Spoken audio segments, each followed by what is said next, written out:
Ada used to believe that control was just another language of love.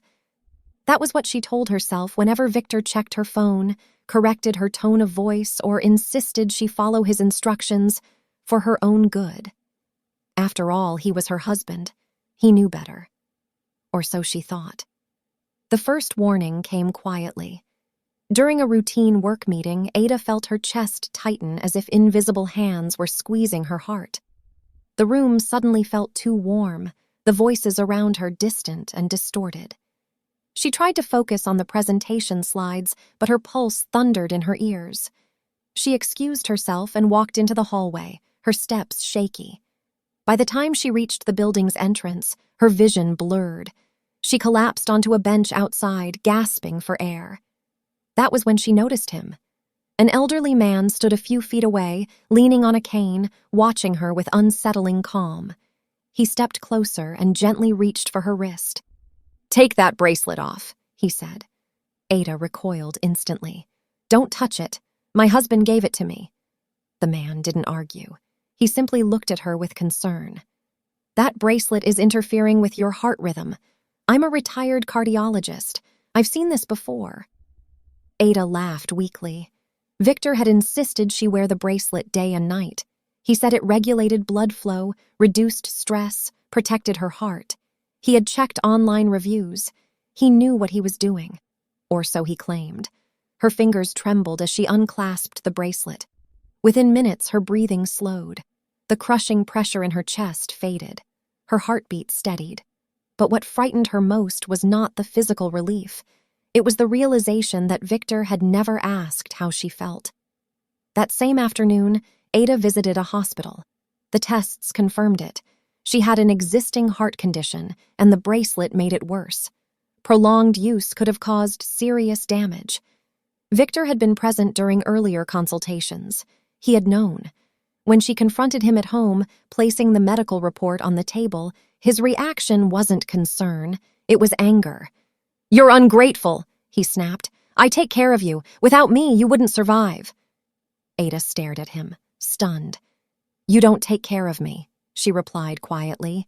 "You control me." Victor laughed, sharp and bitter. "Control? I protect you. You're too fragile to make decisions." Something inside Ada shifted. Care doesn't suffocate. Love doesn't manipulate. When she said she needed time away, Victor blocked the door. When she packed a bag, he grabbed her arm. "You're not leaving," he said. "We'll fix this right now." She pulled free and ran, down the stairs, out the door, into the night. Her hands shook as she drove, but she didn't stop until she reached the house of the one person she trusted completely. There, she finally told the truth about the bracelet, the monitoring, the isolation, the constant fear disguised as concern. "You did the right thing," she was told. "This is psychological abuse." The word echoed in her mind. Abuse. That night, Ada slept without the bracelet, without commands, without permission. The following days brought threats, messages, and calls from unknown numbers.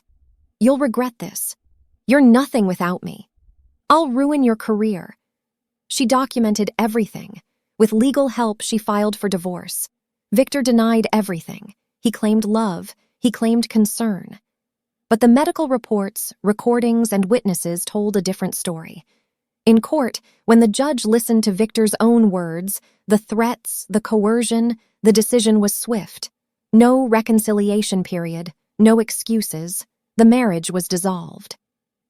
When Ada stepped outside the courthouse, sunlight hit her face like a blessing. Her chest rose and fell easily. Her heart beat freely. Months later, she lived alone in a small apartment near a park. No one checked her phone.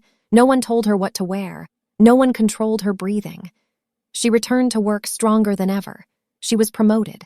She laughed again. One afternoon, sitting on a park bench with a cup of coffee, she saw the elderly man who had first warned her. "You breathe differently now," he said with a gentle smile. Ada smiled back. "Yes," she replied. "I finally do." She touched her wrist. Empty. Free. Because the bracelet had never been about health, and love had never been about control.